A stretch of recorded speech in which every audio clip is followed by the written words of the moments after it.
শুভ সকাল বন্ধুরা। বাইরে পুরো পড়ছে হচ্ছে বৃষ্টি, আর এই বর্ষার দিনে বিছানার চাদর কিন্তু খুবই চ্যাটচ্যাটা হয়। তো আজকে হচ্ছে চাদরটা আর কি চেঞ্জ করলাম। আর আমার ঘরে দেখেছো মনে হচ্ছে একটা পুরো খাটে গোলাপ ফুল ফুটে রয়েছে, কিন্তু না, এটা হচ্ছে বিছানার চাদর। তো চাদরটা কেমন লাগছে অবশ্যই কমেন্টে জানাবে। আর যেহেতু রথযাত্রা, রথের দিন একটা চাদর পাতবো না নতুন, সেটা তো কখনোই হতে পারে না। তো রথযাত্রার দিন সকাল সকাল আগে আমি ঘুম থেকে উঠে বিছানার চাদরটা পেতে নিয়েছি। তো তার সাথে আর রয়েছে হচ্ছে দুটো বালিশের কভার, আর কভার দুটো দেখো খুবই সুন্দর লাগছে, বালিশে পরিয়ে দিয়েছি। এবারে হচ্ছে তো মানে কেমন লাগছে অবশ্যই কমেন্টে জানাবে। আর সকল বন্ধুদের জানাই শুভ রথযাত্রা। চলে আসলাম বন্ধুরা রান্নাঘরে, আর দেখো ভাত বসিয়ে দিয়েছি। আর আজকে কিন্তু হচ্ছে আমি নতুন হাঁড়িতে আর কি রান্না করব। এখনও ভাত আর কি বসাইনি, মানে ভাতের জন্য জলটা আর কি বসিয়ে দিয়েছি। আর নতুন জিনিস সংসারের জন্য হলে আর কি মেয়েদের বেশ ভালো লাগে। আর এখানে দেখো চালটাও তুলে নিয়েছি। আর বড়মশাই কিন্তু ছেলেকে পড়তে দিয়ে আর কি চলে এসছে বাজার করে নিয়ে। আর বাজার থেকে নিয়ে এসছে দেখো রুই মাছ। আর রুই মাছটা কিন্তু খুব সুন্দর করে ধুয়ে দিয়েছে। তো করব হচ্ছে মাছের ঝোল। আর কি নিয়ে এসছে বলো তো, এখানে নিয়ে এসছে গাঠি কচু। আর এখন তো কচুটা বেশ ভালোই পাওয়া যাচ্ছে। আর নিয়ে এসছে হচ্ছে কলমির শাক। কলমির শাকটা যদিও আজকে করব না। আর এখানে আমি মাছে হচ্ছে লবণ হলুদ সব কিছু আর কি মাখিয়ে নিয়েছি। আর দেখো মাছের পিসগুলো আজকে অনেকটাই মোটা মোটা আর অনেকটাই বড়। এক এক দিন এক এক রকমের মাছ আনে, কিন্তু যা মাছ আনে ওজনে একই, কিন্তু এক একজনা কম বেশি দেয়। আর এদিকে তো তেলটা গরম হয়ে গেছে, বড়মশাই কিন্তু মাছটা ভালো করে ভেজে দেবে। আমার মাছ ভাজতে খুব ভয় লাগে, তেল ছিটকায় আবার মাছ ভেঙেও যায়। মাছ ভাজা আমার কমপ্লিট হয়ে গেছে। আর মাছের ঝোল করার জন্য এখানে হচ্ছে আলু কেটে নিয়েছি লম্বা লম্বা করে। আর এই দেখো কড়াইয়ে রয়েছে তেল। তো এখানে এখন হচ্ছে দিয়ে দেব আলু। আর আলুটা আগে হচ্ছে ভেজে নেব। তো শুধু তো আলু দিয়ে মাছের ঝোল আমার একদমই ভালো লাগে না। আর তোমরা তো বাজার থেকে বুঝতেই পেরেছো কি রান্না করব। তো এই যে গাঁটি কচু কেটে নিয়েছি। আর আজকে হচ্ছে কচুটা আর কি সিদ্ধ করব না, আজকে ভাবছি যে কচুটা একবারে তেলে ভেজেই আর কি রান্না করে নেব। মানে একটু দেরি হয়ে গেছে আর টাইম কম, সেই কারণে। আর এখানে আদা জিরা আর হচ্ছে শুকনো লঙ্কা নিয়ে নিয়েছি মাছের ঝোলের মশলা করার জন্য।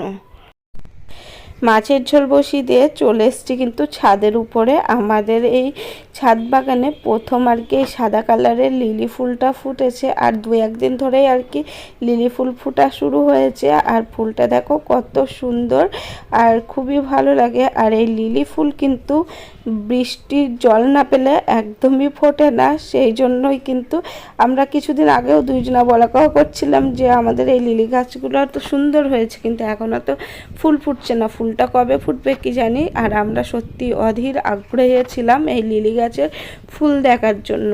তো দেখো হলুদ গাছটাতে বেশ অনেকই ফুল ফুটেছে, বেশ কিন্তু গাছটা দেখতে ভালো লাগছে। আর মনে হচ্ছে শরৎকাল চলে এসছে, হাওয়া দিচ্ছে আর আমাদের এখানে রোদ একদম ঝলমল করছে।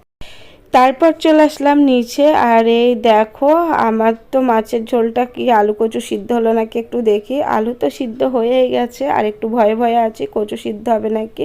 বেশ মোটামুটি কচুটাও ভালোই সিদ্ধ হয়ে গেছে। তো এবার হচ্ছে এই ঝোলের মধ্যে দিয়ে দেব হচ্ছে আর কি মাছ দিয়ে আরও কিছুক্ষণ ফুটিয়ে নেব। আর আমি মাছে কোনো পেঁয়াজ রসুন দিই না, তার কারণটা কি বলো তো বন্ধুরা, মাছে দেব একটা মশলা। তো সেই মশলাটা দেওয়ার কারণেই আর কি পেঁয়াজ রসুন দিই না। মাছ দিয়ে ঝোলটা আমার একদমই ফুটে গেছে। তো এবারই হচ্ছে দিয়ে দেব মশলা। এখানে আছে জিরা আর গোলমরিচের গুঁড়ো। আর এই ভাজা মশলাটা দিয়ে তরকারি খাওয়া, এটা কিন্তু আমি আমার শাশুড়ি মায়ের কাছ থেকে শ্বশুর বাড়ি এসেই আর কি শিখেছি। বাবার বাড়িতে তো সব কিছুতেই পেঁয়াজ রসুন দেয়, তো ওটাও ছোটোই থেকে খাই, ওটাও ভালো লাগে। আর এখন ওটা খেয়ে এটাই বেশি ভালো লাগে, আমার তো তাই মনে হয়। আর এখানে দেখো কাঁকরোল কেটে নিয়েছি গোল গোল করে, লবণ হলুদ মাখিয়ে কাঁকরোলটা কাঁকরোলটা আর কি ভাজা হবে। তো এখানে দেখো কাঁকরোলটা মোটামুটি ভাজা হয়ে গেছে, আর খুব বেশি একবারে কড়া কড়া ভাজা আমার বড়মশাই একদমই পছন্দ করে না। তো এবারে হচ্ছে কাঁকরোলটা তুলে নেব। আর এখানে কাঁঠালের আঁটি, তারপরে হচ্ছে ডাঁটা, আলু, পটল সব কিছু আর কি কেটে নিয়েছি, একটু চচ্চড়ি বানাবো।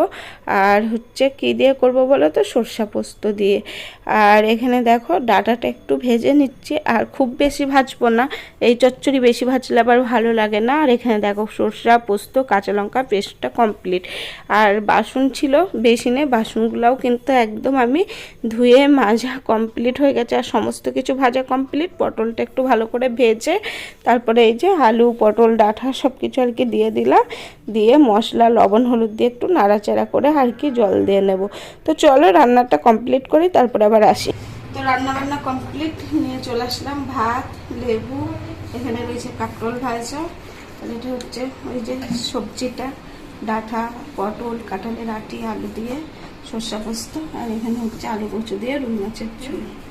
তো এই হচ্ছে রান্না।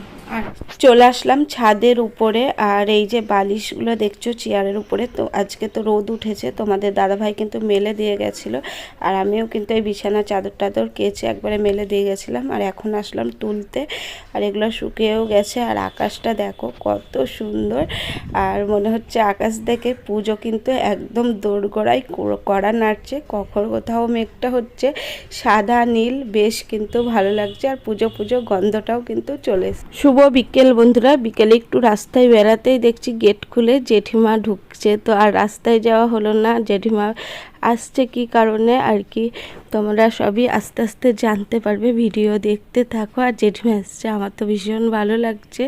আর বাড়িতে মা বাবা নেই, আজকে হচ্ছে রথের উদ্বোধন ছিল, সেখানে আর কি গেছে। আর এখানে নিয়ে এসছে হচ্ছে 2 কিলো দুধ, তো এটা মা পাঠিয়েছে। দুধটা এখন জাল দিয়ে নিচ্ছি। আর এই দুধটা আমাদের ওই বাড়ির ফ্রিজে রাখা ছিল, ওই বাড়ির ফ্রিজটা তো আমিষ, আর ওই বাড়ির ফ্রিজ নিরামিষ, তো সেই কারণে আর কি রাখা যাবে না। এখানে কড়াইয়ে তেল দিয়ে দিয়েছি, করব হচ্ছে সুজি, আর এখানে হচ্ছে আটা মাখিয়ে নিয়েছি। আর এখন বেশিরভাগ রাতের ডিনারটা আমাকেই বানাতে হবে, যেহেতু রথ শুরু হয়ে গেছে। মারা কিন্তু এখন বেশিরভাগ বিকেলবেলায় রথের ওখানেই চলে যাবে। আর সুজিটা একটু লাল লাল করে ভেজে নিচ্ছি। তো সুজি, রুটি, মিষ্টি এগুলোই। আর এখানে একটু জেঠিমার জন্য হচ্ছে দুধ চা বসিয়ে দিয়েছি, চা, মুড়ি, বিস্কুট এখন দেব। আর ভিডিওটা আজকে এই পর্যন্তই রাখছি। সবাই ভালো থেকো, সুস্থ থেকো, আবার দেখা হবে নতুন ভিডিও নিয়ে, নতুন